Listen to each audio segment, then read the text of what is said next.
Ce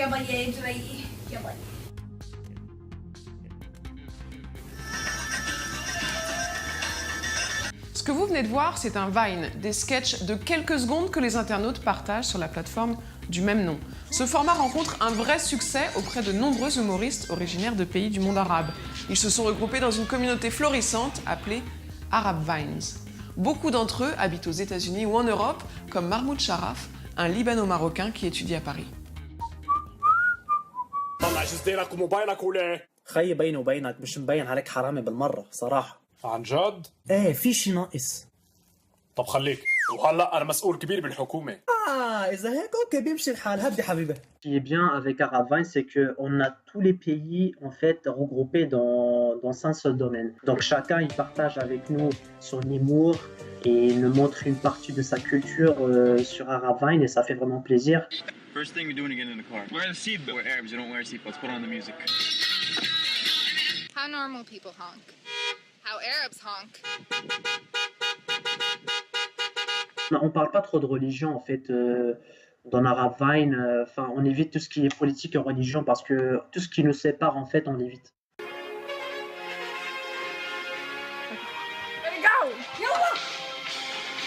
Ça attire les gens de découvrir comment ça se passe dans le monde arabe et que les Arabes aussi ils peuvent rigoler et on a un bon sens de l'humour et pas être dans cette image-là des préjugés, on va dire, et des stéréotypes.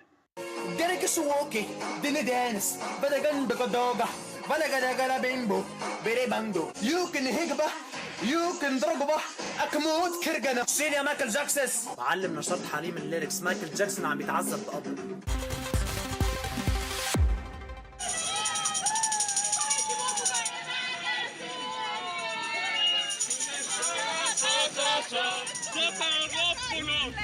En Finlande, un groupe de clowns s'est donné une mission, ridiculiser les soldats d'Odin. Les soldats d'Odin, ce sont des hommes en noir qui patrouillent de nuit dans leur ville en scandant des slogans anti-migrants.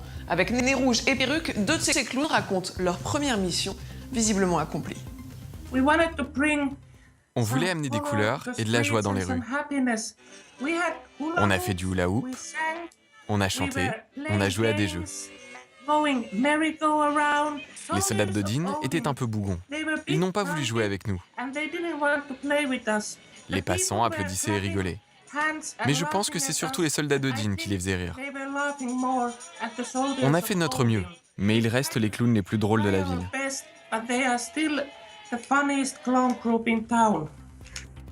Une semaine plus tard, les clowns ont voulu se moquer d'un autre groupe de manifestants opposés aux migrants. Mais cette fois, le spectacle s'est mal fini. Deux d'entre eux ont été arrêtés pour trouble à l'ordre public.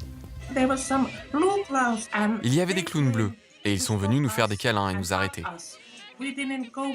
On n'est pas allé là où les clowns bleus voulaient qu'on aille. Mais c'était une rue piétonne, et on ne comprenait pas très bien où on avait le droit d'aller. Les clowns bleus sont arrivés si vite. En un an, les demandes d'asile ont été multipliées par 10 en Finlande, mais pas de quoi défriser les clowns finlandais. Nous voulons la paix intergalactique.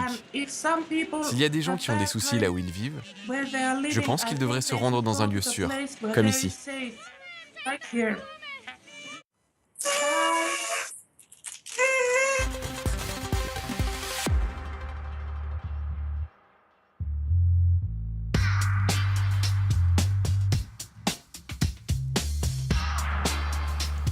On pourrait croire à un défilé de mode signé Lady Gaga, mais c'est en Iran que ça se passe. Des étudiants d'une université pour femmes ont imaginé et confectionné ces tenues dans le cadre d'un cours.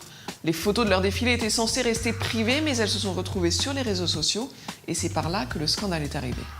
Les robes avaient beau recouvrir les jeunes femmes de la tête aux pieds, nombre de conservateurs les ont jugées non islamiques ou encore trop occidentales. Le directeur de l'université a quant à lui tenté de défendre les étudiantes en précisant qu'il n'y avait pas d'hommes présents au défilé. Les événements culturels sont régulièrement source de conflits entre conservateurs et modérés. Récemment, la ville de Rasht, dans le Nord, a organisé pour la première fois un carnaval. Un grand succès auprès des passants, mais beaucoup moins auprès des conservateurs qui sont tombés sur des vidéos de l'événement. On y voit des femmes qui dansent dans la rue, ce qui est interdit en Iran. Mais ce qui a le plus choqué, c'est que des hommes et des femmes aient dansé ensemble. L'adjoint au maire de la ville de Rasht est délégué à la culture